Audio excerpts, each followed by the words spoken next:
भक्ति से सादर जय जिनेन्द्र। मैं लोचन शाम सुखा गुरुदेव के आशीर्वाद से मैंने घर बैठे ही ऑनलाइन क्लासेस की के द्वारा कुछ ज्ञानार्जन किया। मैं सिर्फ स्वर की क्लास ही करना चाहती थी, पर गुरुवर का आशीर्वाद जब मिलता है तो व्यक्ति की छवि निखर ही जाती है। इसी तरह क्रमशः मैंने इंटीरियर वास्तु, मुहूर्त और एस्ट्रोलॉजी की क्लासेस भी की हैं। कल प्रवीणा जी ने भी हमें बहुत कुछ बताया और इनसे हमें बहुत कुछ सीखने को भी मिला है। सबसे पहले मैं स्वर की बात करती हूँ। प्रत्येक व्यक्ति अपनी प्राणदायिनी वायु को नासिका छिद्र से ग्रहण करता व छोड़ता है। इस वायु को ग्रहण करने और छोड़ने की विधि को श्वास और प्रश्वास कहते हैं। इसी श्वास और प्रश्वास की गति और स्वभाव को विस्तृत जानकारी को स्वर की संज्ञा दी गई है। स्वर का स्पष्ट अर्थ नासिका द्वारा निकलने वाली श्वास की गति का ज्ञान करना है। मनुष्य अकेला ही जन्म लेता है और अकेला ही मरता है, किंतु यह पूर्ण सत्य नहीं है। मनुष्य श्वास तथा सूक्ष्म प्राण शक्ति के साथ ही जन्म लेता है और उसके अंतिम क्षण तक इसी के साथ जीवन व्यतीत करता है। इसलिए श्वास को मनुष्य की आत्मा का अभिन्न अंग कहा गया है।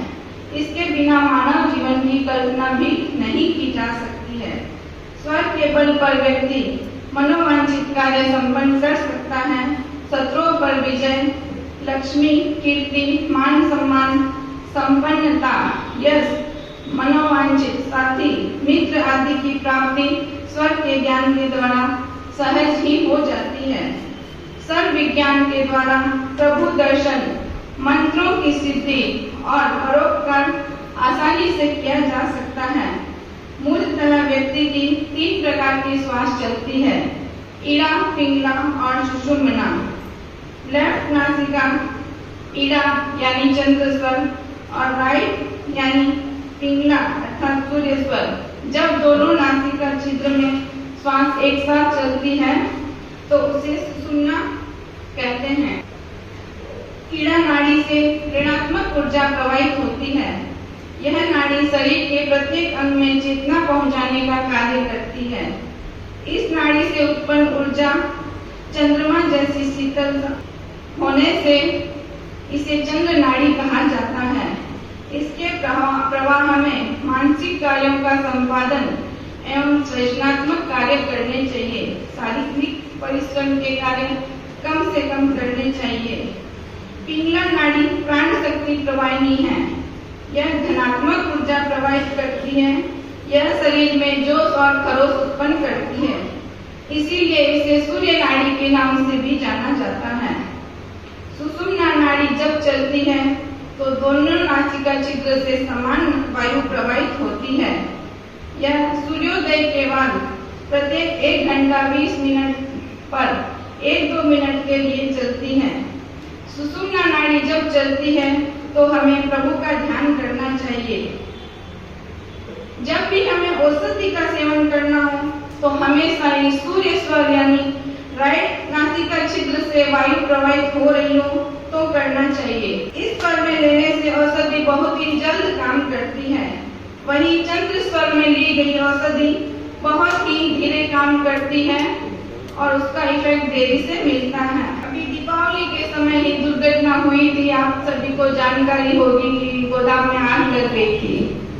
मैं नहा के निकली ही थी। हम लोग के पास में वो केमिकल की गोदाम भी है। 15-20 मिनट में ही आग काफी फैल चुकी थी।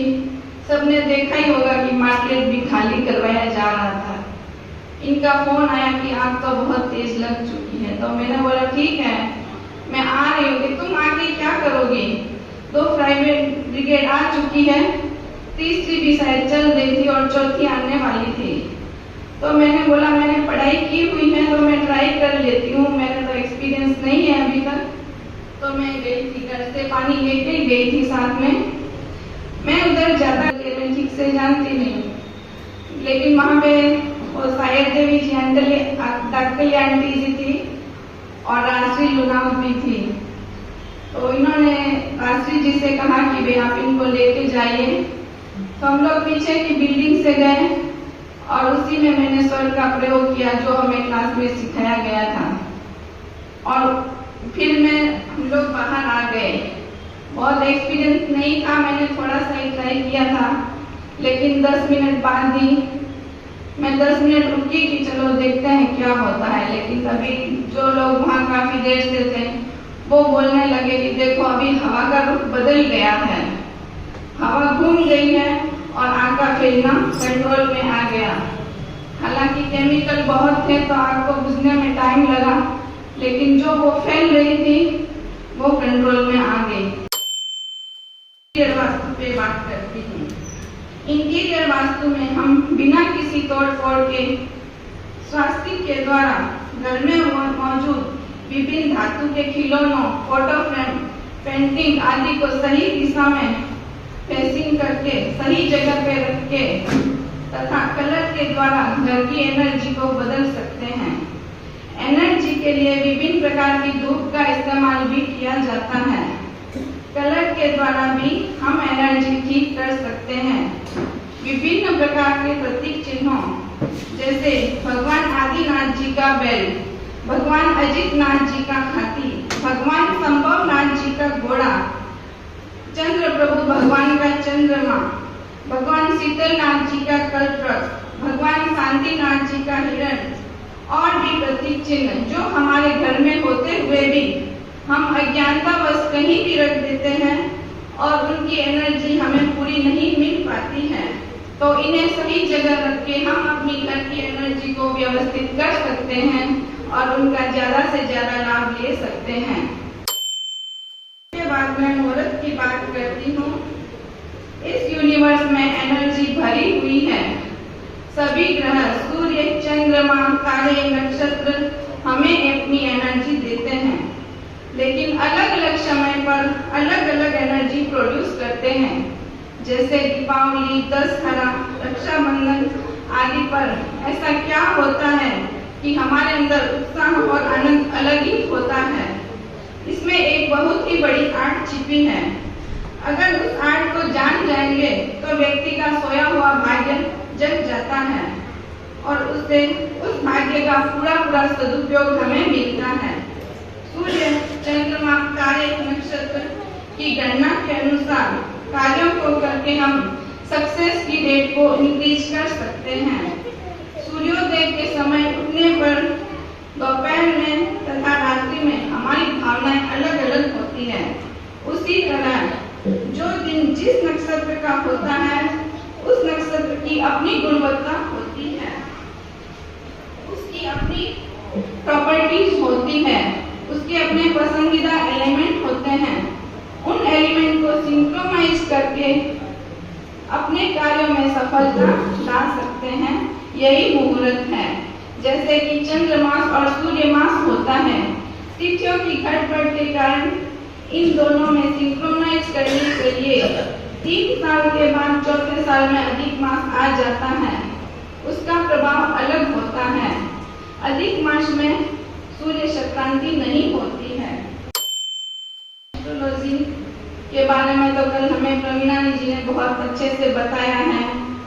एस्ट्रोलॉजी में 9 ग्रह, राशियां और 27 नक्षत्र महत्वपूर्ण होते हैं।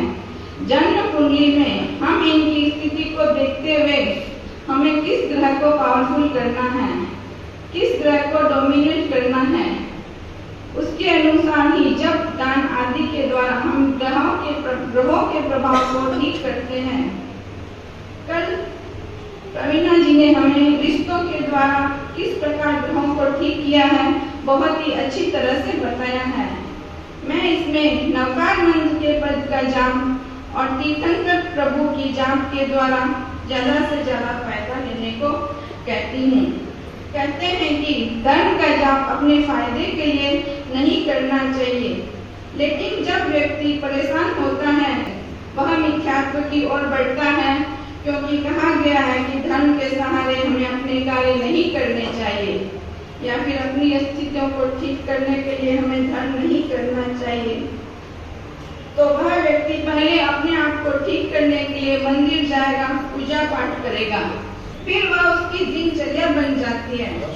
तो फिर क्यों न हम नवकार मंत्र के पदों को ही अपनी दिनचर्या में शामिल करें।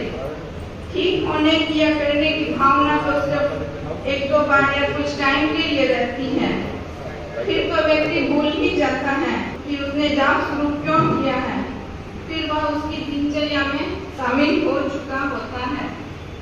5 पदों के द्वारा ही हम 9 ग्रहों को ठीक कर सकते हैं। जैसे नमो र्यंगाणम से हम चंद्रमा और शुक्र दोनों को सही कर सकते हैं। नमो सिद्धाणम में हम सूर्य भगवान और मंगल देव को भी ठीक कर सकते हैं।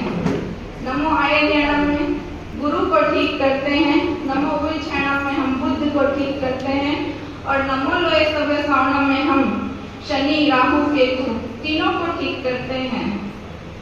इसी भावना के साथ